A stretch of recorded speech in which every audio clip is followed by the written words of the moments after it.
Go. Okay, let's get started then. It's my great pleasure to introduce today's speaker, Ruixi Chen. Some of you may know him because he actually is one of our own. He graduated with a master's degree from IIT, from my lab. And now he's finished up his PhD degree at Cornell. And I think very likely he will move on to a postdoctoral training at a very prestigious institute. Ruixi has been working on food microbiology and genomics type of projects at Professor Martin Wiedemann's lab, who is one of my research collaborators. And without further ado, let's let Ruixi get started with his presentation. And if you have questions, feel free to stay until he finishes his talk. We can have a Q&A session afterward. Ruixi, go ahead. Thank you so much. I really appreciate this opportunity to give this presentation to show some of the research that we do. When I was in Dr. Zhang's lab, I got an opportunity to do some genomics work on Salmonella, and I was really into it. So I applied for Dr. Wiedemann's lab here at Cornell, where we do a lot of genomics work, not only on foodborne pathogens, but also on sporulage organisms such as Pseudomonas. My current research interests focus on combining wet lab as well as quantitative statistics and bioinformatics tools to address biological questions relevant to human disease and public health, with a strong interest in applying systems approaches to biological questions. And since modeling and genomics are both very important for the modern food safety, today's talk, I'm going to focus on how we leverage both modeling and genomics-based approaches to characterize public health and business risks associated with foodborne pathogens. So this presentation is broken down into 5 sections. I'm going to start with an introduction of the importance of genomics and modeling in food safety. And then I'm going to introduce what we call the era of precision food safety.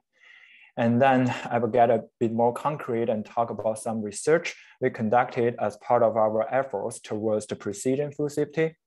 That include genomics work on Salmonella and the modeling work on Listeria.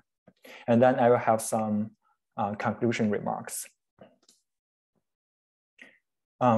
Quantitative microbial risk assessment, or QMRA, is a framework and approach that brings information and data together with mathematical models to address the spread of microbial agents through environmental exposures and to characterize the nature of the adverse outcomes.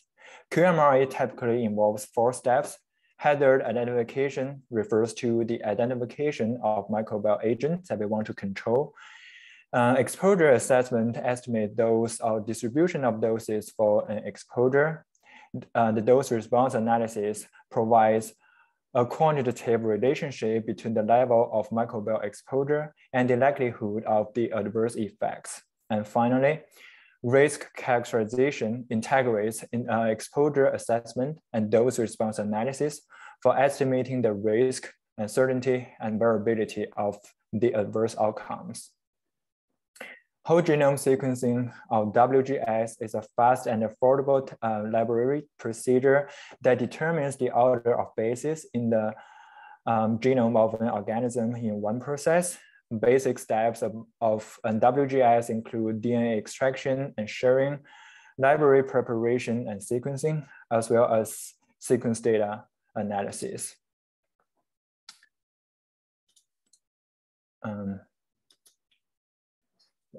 Both modeling and genomics are indispensable in the modern food safety. QMRA has been used for over 35 years and has formed the basis of developing criteria for ensuring public health related to multiple areas, including food safety. WGS is increasingly used by food regulatory and public health agencies in the US to facilitate the detection, investigation, and control of foodborne bacterial outbreaks. In addition, concurrent investments and developments in other fields such as microbial ecology, environmental biology, epidemiology, bioinformatics, etc., have transformed our ability to use genomic sequence information to enhance food safety and public health. There are so many themes in the realm of food safety and public health that we can investigate based the genomics data, source attribution, in silico serotyping, AMR profiling, virulence assessment, just to name a few. Now I would like to introduce the concept of precision food safety. So we envision precision food safety as an era of implementing new and improved experimental modeling and genomics approaches to food safety to allow for development of more targeted policies and procedures focusing on species subgroups or clonal groups. An overview of the precision of the principle of the precision food safety is shown in this figure. Genomic-based phylogenetic and taxonomic classification, as well as the identification of virulence and antimicrobial resistance genes, provide for precise genotypic characterizations that inform the subsequent phenotypic characterizations for refined definition and identification of pathogens. All of these findings, together with the epidemiological data, can be used to improve risk assessment to allow for more precise science-based formation of food safety policies and procedures. The effectiveness of these policies and procedures can then be monitored with genomics and metagenomics tools that allow for precise identification of known as well as new and emerging pathogens. The data generated here will be added back to the growing body of genomics and epidemiological data, forming a feedback loop. And there are many existing efforts towards precision food safety. For example, the implementation of WGS considerably improved outbreak and cluster detection. WGS has been integrated into the routine foodborne pathogen surveillance and the investigations of foodborne outbreaks. Typical WGS analysis, such as core genome MIST, provide for a higher level of discrimination comparing to the old subtyping methods, such as PFGE. In addition, the implementation of metagenomics tools allow for improved supply chain monitoring and detection of food safety hazard. Metagenomics technologies such as 16S rDNA sequencing and shotgun sequencing have been used to review the microbial community composition of a variety of food matrices and food processing facilities. And also the functional analysis of pathogen genomes allow for improved definition of strains or serotypes and public health risks associated with them. But besides being used for outbreak investigation, the genomics data collected have also been increasingly used in other areas of food safety research, such as the characterization of virulence and antimicrobial resistance. As a result, subtype-specific food safety hazard definition has been applied to certain cereals of Shiga toxin-producing E. coli, the STAC. Despite the existing efforts, there is still a long way to go, and there are many areas of opportunities we can take to contribute to the precision food safety.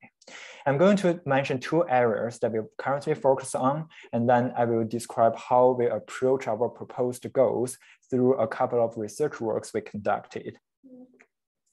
The first area can be summarized as not all subtypes are created equal, moving past species classification for risk-based approaches to food safety. As I mentioned, subtype-specific food safety header definition has been applied to stag. However, this approach has not been expanded to other pathogens. And we know that besides stag, considerable differences in the likelihood of causing human diseases have also been reported across non-typhoidal Salmonella cerebrals. For example, in the Salmonella risk-based sampling projects conducted by feces in 2014, it was found that more than 60% of the isolates collected from the young chicken samples are Salmonella Kentucky. And Salmonella cero is the third most prevalent cerebral found in ground beef products.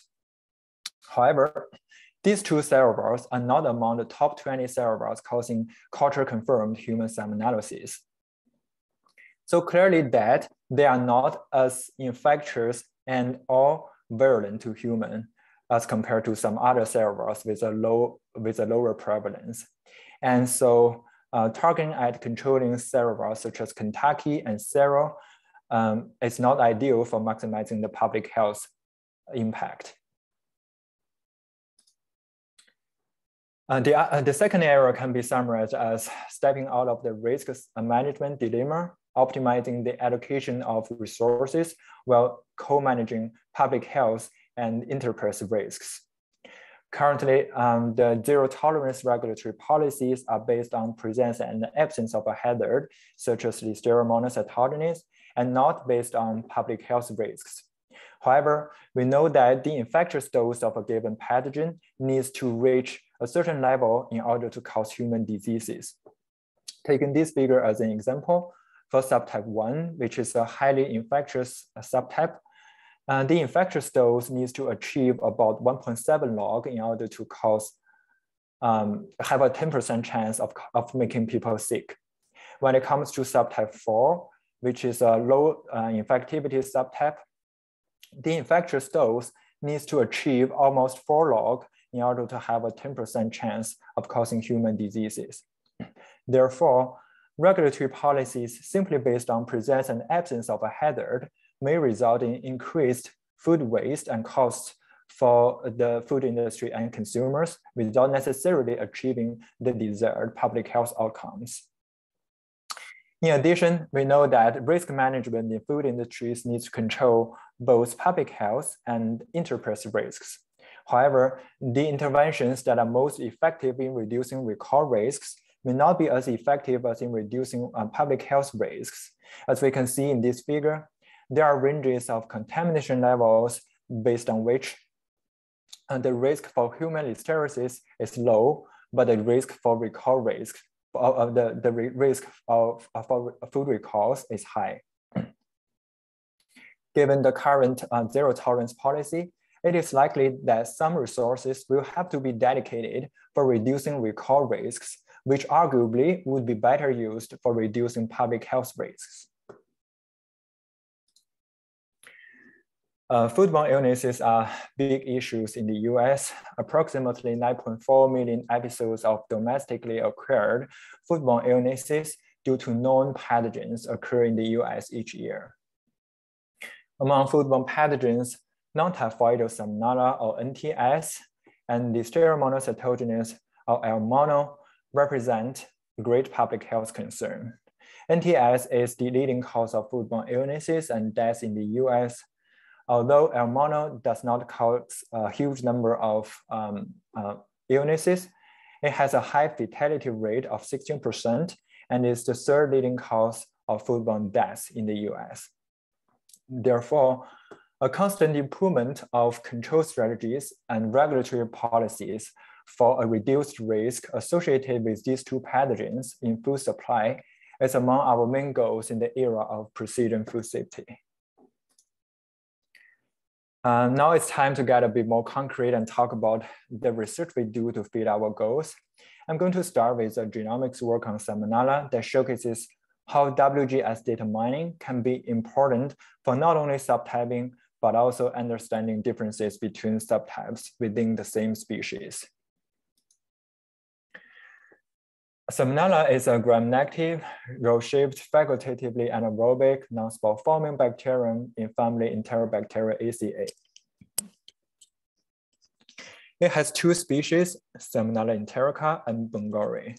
Salmonella enterica can be further subdivided into 6 subspecies, with the subspecies enterica being responsible for infections to warm-blooded hosts. Salmonella enterica subspecies enterica is incredibly diverse and comprises more than 1,500 unique serivores. Except a few typhoidal and paratyphoidal serivores such as typhi and paratyphi A, all serivores were considered non-typhoidal serivores. Examples include typhimurium, enteritidis, and Newport. The big picture problem with Salmonella is the continuous failure of the Healthy People 2010 and 2020 initiatives for achieving the targeted reduction of salmonellosis cases in the US. Current regulations and control strategies consider all NTS an equal public health risk, even though differences in the likelihood of causing human diseases have been reported across NTS serivores and clades within a given serivore. So what we propose as a solution is a shift of the regulations and control strategies from serivores classification-based to quantitative and risk-based approaches for maximizing public health impacts. The new approaches call for the incorporation of strain-specific assessment of human public health significance, which would require us to define a science-based numerical adjustment factor to adjust the contributions of samples positive for virulence attenuated or enhanced Salmonella. Our long-term goal here is to establish a system for identifying and defining hypo and hypervirulent Salmonella and underlying mechanisms for NTI serivores and clades of importance in meat and poultry. And we wanted to focus on meat and poultry because most of the Salmonella outbreaks with identifiable single ingredient sources were linked to animal products. And we will also create an analytical platform for virulence potential assessment of NTI serivores and clades based on WGS data. The NCBI pathogen detection database is one of the fundamental tools used in our studies. For people who are not familiar with it, it is a centralized system that integrates sequence data for bacterial pathogens obtained from food, the environment, and human patients. Isolates in the database are classified into single nucleotide polymorphism clusters using a 50 SNP single linkage clustering. This means that an isolate is grouped into a given SNP cluster if it differs by up to 50 SNPs from at least one isolate already in the cluster. This database facility is like this unique structure of organizing isolates makes this database very useful because it facilitates the identification of clades with high and low proportions of human isolates and thus provide important infrastructure for the risk-based food safety approaches. For this particular study, Salmonella simple was selected as a model serivore because it represents an understudied serivore despite its increasing public health relevance. More importantly, the NCBI-PD SNP clusters within this serivore vary drastically in the proportion of human isolates, indicating that virulence differences exist among different Salmonella simple clades, even though this has not been reported before. This tree displays the phylogeny of Salmonella simple. By the time of this study, there were a total of 211 Salmonella simple SNP clusters in the database, and we included one representative isolate for each of the SNP clusters while reconstructing this phylogeny. The gray shaded areas are where Salmonella simple SNP clusters are located. So it turns out that Salmonella simple is a polyphyletic serivore comprising 4 distinct phylogenetic groups, which were designated groups 1, to 4. And specifically, group 1 represents the paraphyletic group, which contains most of the Salmonella simple SNP clusters and isolates, as well as a few other cerebrals, such as Haifa and Cohen. By checking the statistics of the SNP clusters, we confirmed that Salmonella simple contains both SNP clusters with high and low proportions of human isolates. So in this table, the clinical isolates refer to human isolates, while the environmental/other isolates refer to non-human isolates. So the proportion is quite different. Based on the epidemiology evidence, we classified the SNP clusters into 3 epidemiology types, what we called epitypes, including the human-associated or HA, non-human-associated or NHA, and other, which is in between the 2 contrasting epitypes. This was done by creating a contingency table, calculating the odds ratio, followed by performing the Fisher's exact test for determining statistical significance. Among the 211 SNP clusters, human isolates are overrepresented among 29 SNP clusters, which were considered HA SNP clusters, and underrepresented among 23 SNP clusters, which were considered NHA SNP clusters. Most of the SNP clusters were fell somewhere in between the 2 contrasting epitypes, suggesting the uniqueness of the HA and NHA SNP clusters, and that comparison between them will likely provide useful insights with respect to differences in the likelihood of causing human diseases. This figure shows the phylogeny of Salmonella simple group 1, which is the largest phylogenetic group. This phylogenetic group was subdivided into 4 lineages, designated lineage 1A to 1D. Consistent with the fact that group 1 contains most of the SNP clusters, it also has the largest number of HA and NHA SNP clusters that we identified. In addition, the 5 HA and NHA SNP clusters with the most significant association with the respective isolation source are all located within group 1 and distributed into all 4 lineages. The 5 HA SNP clusters were color-coded in red and have odds ratios ranging from 4.64 to 16.39, while the NHA SNP clusters are in blue and have odds ratios ranging from 0.002 to 0.15. And we can tell that even within the same lineage, there are SNP clusters that differ considerably in odds ratio. Altogether, these observations suggest that further analysis on identification of genomic features and phenotypic characteristics associated with an enhanced or reduced likelihood of causing human diseases should be primarily focused on this group 1 and more specifically on the SNP clusters highlighted here.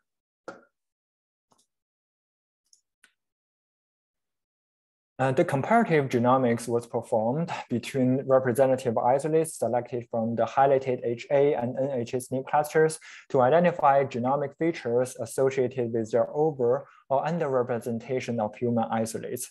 We first focused on the presence and absence of virulence genes, and were able to identify 5 virulence factors that have been reported to be carried on prophages GIPC1 and GIPC2.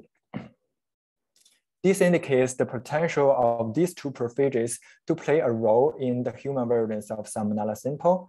And based on the genome annotation, this role may be related to the ability to survive in macrophages and or to inhibit pro-inflammatory responses. Besides the present and absence of virulence genes, non-synonymous mutations have also been associated with attenuated human virulence in other NTS cerebrals. So we also try to identify core SNPs that are associated with HA or NHA classification. For this study, we mainly focused on the non-synonymous mutations leading to premature stop codons, as these mutations will most likely result in the functional loss of the protein. This table shows a summary of the genes affected by premature stop codons that are overrepresented among HA or NHA SNP clusters. Nothing much that caught our attention. STFC here encodes a Fimbriaceae protein. So Fimbri has been suggested to mediate binding of Salmonella to different host cell surfaces. However, previous studies have suggested that the inactivation of this particular gene may have negligible impact in vivo.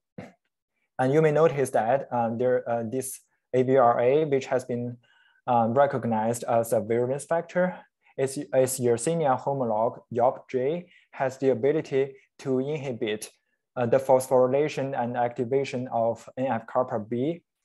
However, AVRA has not been demonstrated to interact with any host proteins involved in the NF-kappa B pathway. With that being said, it is still possible that some of these mutations are responsible for an enhanced or reduced likelihood of Salmonella simple to cause human diseases, but further phenotypic studies characterizing the role of these genes are necessary. Now let's visualize the genotypic pattern of the identified genomic features associated across different isolates from the selected HA and NHA SNP clusters. SNP clusters with a red color strip here are HA SNP clusters, while those with a blue color strip are NHA SNP clusters. Filled and empty circles represent the presence and absence of virulence genes, while filled and empty stars represent the intact or disrupted genes associated with a premature stop codon. As we can tell from this figure, basically there are no genomic features that by themselves can perfectly separate isolates from HA and NHA SNP clusters. This finding is biologically sound because it suggests the complex nature of the human virulence of Salmonella, which does not rely on a single predominant precise or genomic feature, but requires a combination of different factors.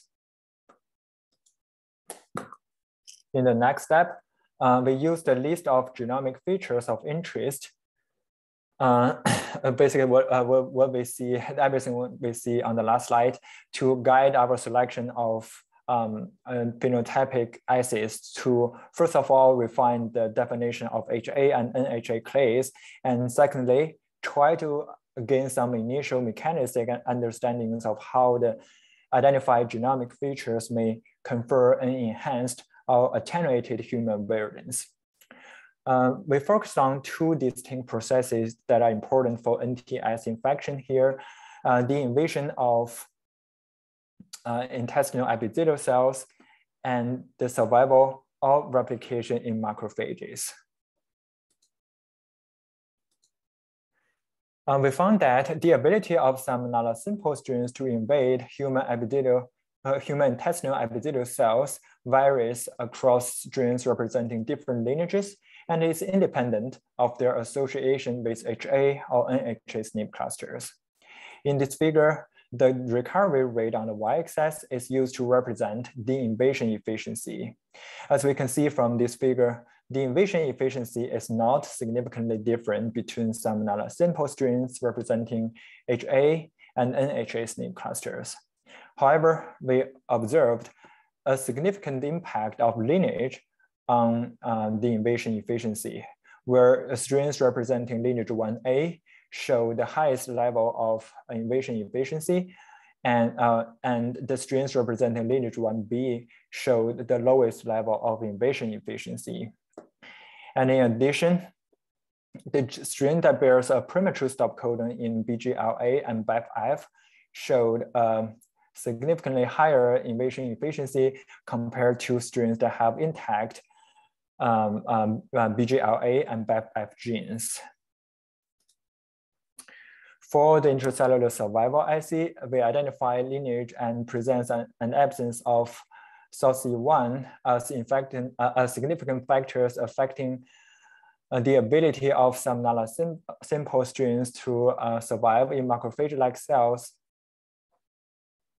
As shown in this figure, during 0 to 2 hours post-infection, all strains decrease in their level with respect to the initial level used for infection. However, the strains representing lineage 1C showed a significantly lower reduction compared to strains representing lineages 1A and 1B. Interestingly, one of the virulence factors identified in the comparative genomics, SSPH1, is only found in lineage 1C isolates.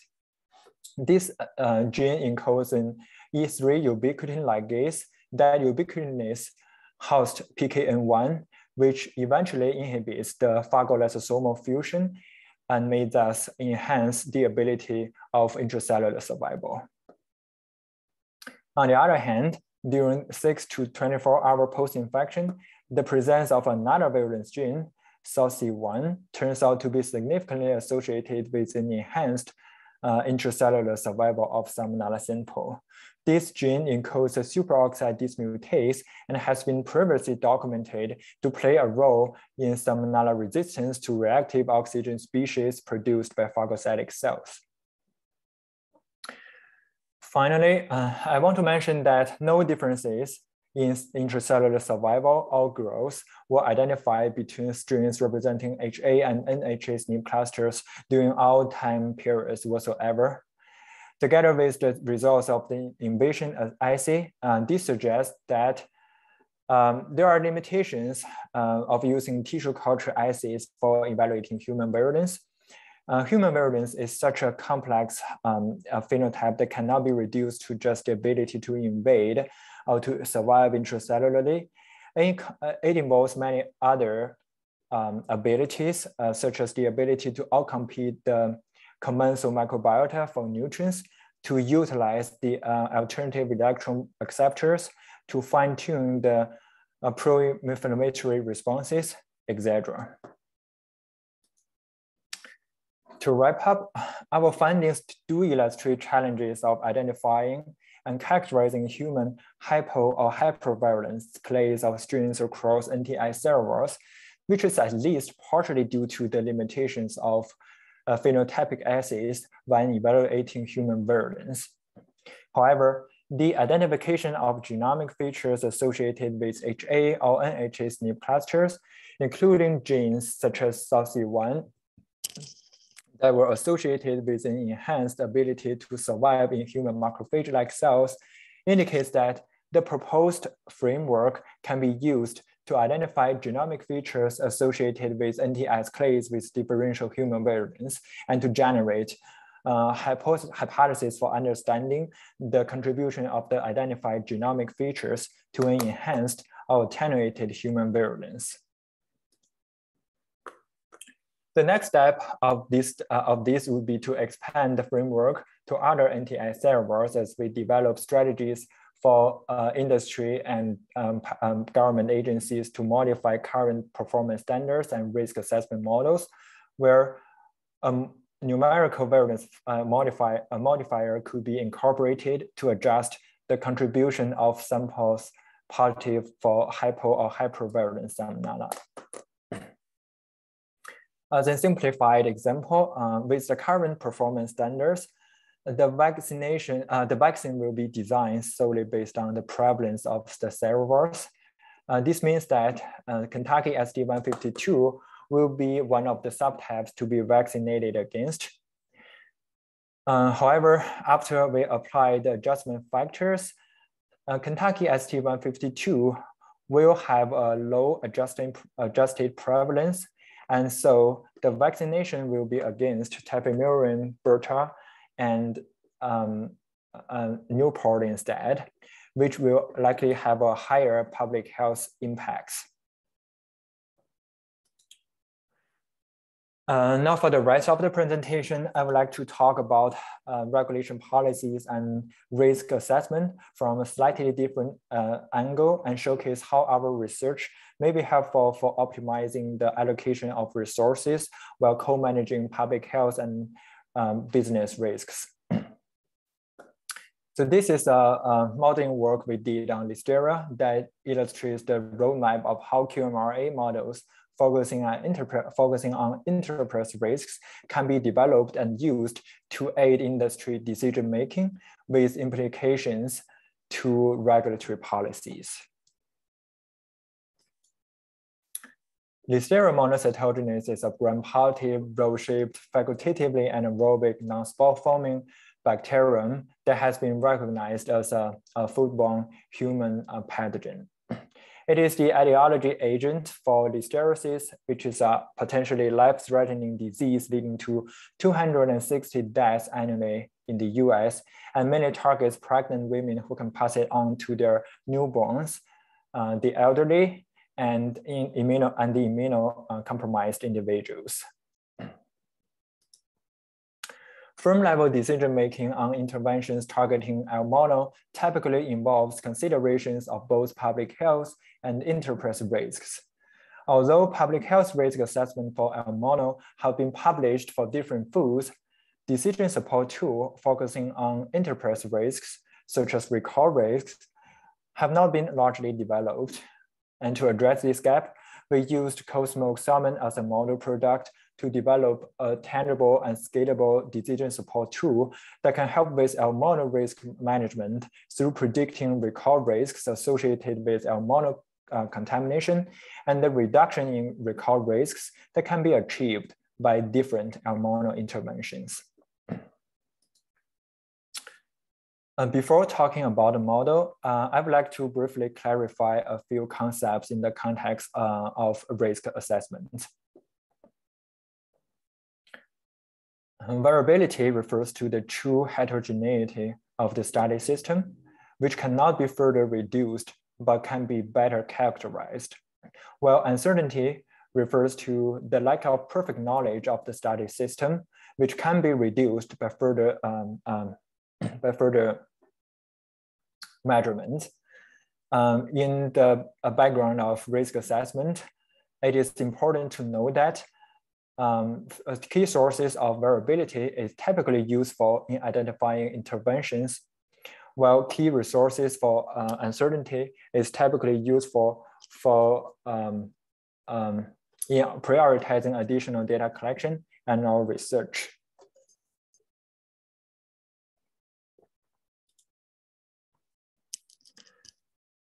Monte Carlo simulation is a statistical technique by which a quantity is calculated repeatedly with randomly selected parameter values for each calculation. In risk assessment, both the input parameters as well as the risk outcomes are characterized by a distribution rather than a point estimate. Therefore, it furnishes the decision makers with a range of possible outcomes and the probabilities they will occur, also known as probability distributions. On top of this, the second order Monte Carlo simulation is a method used for separate assessment of the uncertainty and variability of risk outcomes. It facilitates the identification of targets of both interventions as well as data collection and research.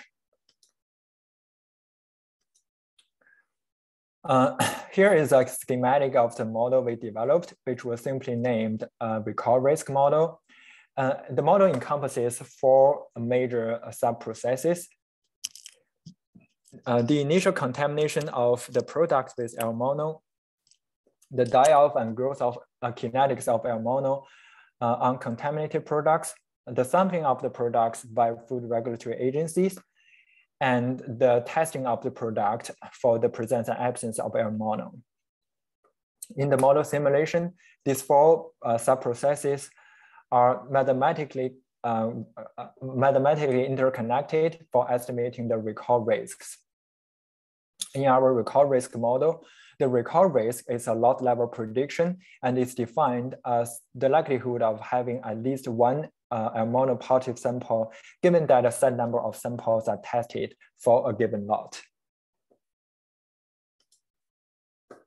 Now let's jump to some results. On this figure, the recall rate estimates are represented as accumulative distributions and summarized using the median in the middle, as well as the 95% credible interval on both sides. When 10 packages were randomly collected from a given lot for testing the presence and absence of L mono, the baseline recall risk was predicted to be 0.33. Well, when 5 packages were randomly collected, the baseline recall risk was predicted to be 0.18. I need to clarify that these are predicted recall risks for production lots with a L mono prevalence of 4% and no interventions implemented, which may not be representative for contemporary co-smoke salmon products in the market. Therefore, these data should not be interpreted as that almost 1/3 of the products in the market should be recalled. Rather, our data suggests that high recall risks should be expected for products with a reasonably high contamination frequency, such as smoked seafood, and no appropriate control strategies, especially if large numbers of samples are collected. And the sensitivity analysis of variable parameters revealed that the predicted recall risk was positively correlated with an initial contamination level, maximum growth rate, and storage temperature, while negatively correlated with nominal minimum growth temperature. This suggests that high recall risks are associated with co-smoked salmon products that are stored under conditions that facilitate the growth of L mono, such as high temperatures, and or contaminated with L mono that grows faster at refrigerated temperatures. The sensitivity analysis of uncertain parameters revealed that the predicted recall risk was positively correlated with prevalence of L mono with a strikingly large effect size, suggesting that additional data collection regarding the prevalence of L mono is most important for improving the prediction of recall risks. Moreover, improved data on storage temperature and initial contamination levels also provide for a substantially increased accuracy of model predictions. Scenario analysis was also performed to assess the effect of different interventions in reducing recall risks. This was done by running the model under a series of scenarios with parameter settings specified to mimic each of the interventions, followed by comparing the predicted recall risk provided under each scenario with that provided under the baseline scenario. The interventions being assessed include treatments with different concentrations of niacin, which is an antimicrobial that has the potential to reduce both the prevalence and the contamination levels of L mono in the product. A 50% reduction in prevalence, treatments with bacteriostatic growth inhibitors, which retard the growth of L mono, but without reducing the prevalence and levels of L mono in the products. And also temperature controls, which also have a bacteriostatic effect. In this figure, the baseline scenario is in black, while the predictions and the alternative scenarios are in different colors. Our results suggest that niacin treatment represents the most effective interventions for reducing recall risks, likely due to its dual effect of reducing both the prevalence and level of L mono. In addition, we found that the interventions that reduce the prevalence of L mono lead to more effective recall rate reductions compared to interventions that retard L mono growth. These findings is of crucial importance because interventions that retard L mono growth have been widely accepted to have a larger impact on reducing human listeriosis risks compared to interventions that reduce L mono prevalence. So the effectiveness was flipped for the two types of control strategies. To summarize, the recall risk model have been developed as a decision support tool for reducing recall risks due to El mono contamination through improved data collection and or in identification, as well as optimization of interventions for controlling El mono. Accurate data on El mono prevalence and initial levels, as well as storage temperatures, are needed for reliable recall risk models. While niacin treatment represents the most effective interventions for reducing recall risks, El mono interventions that only reduce prevalence are less effective, but still lead to more effective recall risk reductions than interventions that only retard growth. Hence, our model reported here further suggests a new paradigm for incorporating public health risk-based policies into regulations of El mono in food products, as the current policies may inadvertently incentivize the excessive use of strategies that reduce risks of food recalls over strategies that reduce public health risks. Bringing all together, with the continuous increase in the number of modeling and genomics-based studies, we are transitioning into genomics-informed modeling, where key findings obtained from mining WGS data, as well as other types of sequencing data, can be integrated to improve model predictions of both public health and industry-relevant outcomes. For example, the genomic-based approaches can be leveraged to assess the human virulence of different Salmonella cerebrals or clades, which can be translated to adjustment factors for generating cerebral or clade-specific dose response curves in risk assessments. And also environmental conditions and their impact on pathogens with genetic variations need to be considered in model development and implementation. Ultimately, we envision the establishment of a system that constantly brings together key findings obtained through increasingly fine-tuned modeling and genomic-based approaches to inform better decision-making of the government and industries with respect to public health and enterprise risks. So with that, I would like to thank Dr. Martin Wiedmann, my major PI at Cornell, for making all of these projects possible and giving me such great opportunities to work on each of these projects.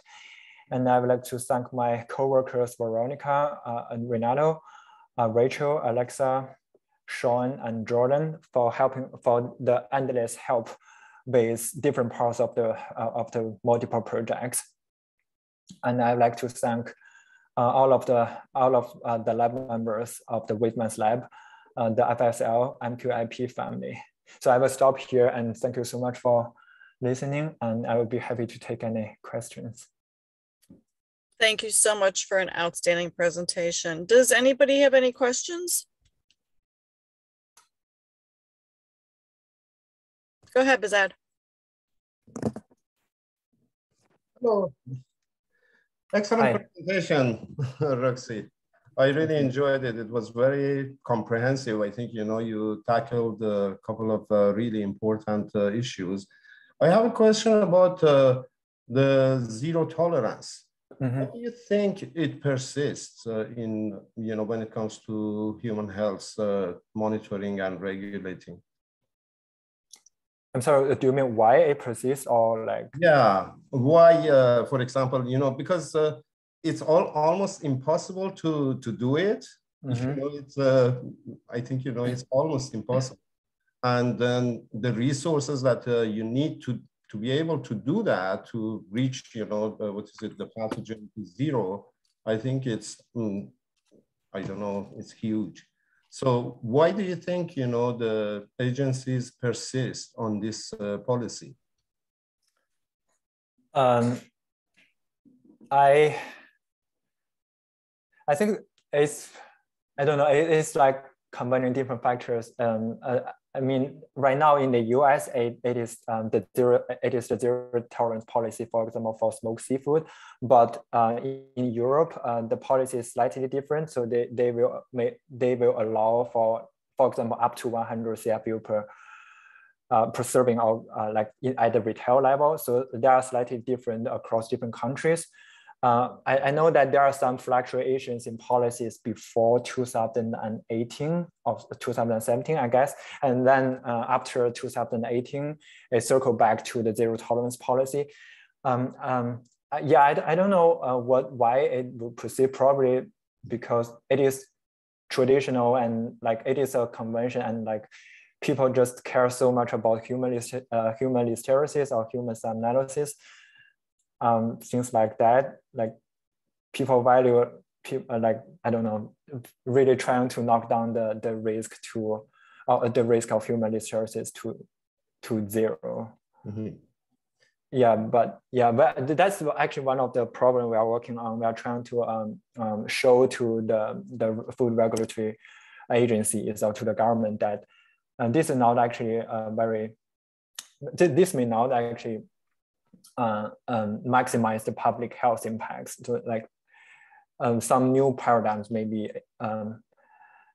should be like proposed and should be like implemented somewhere in the future.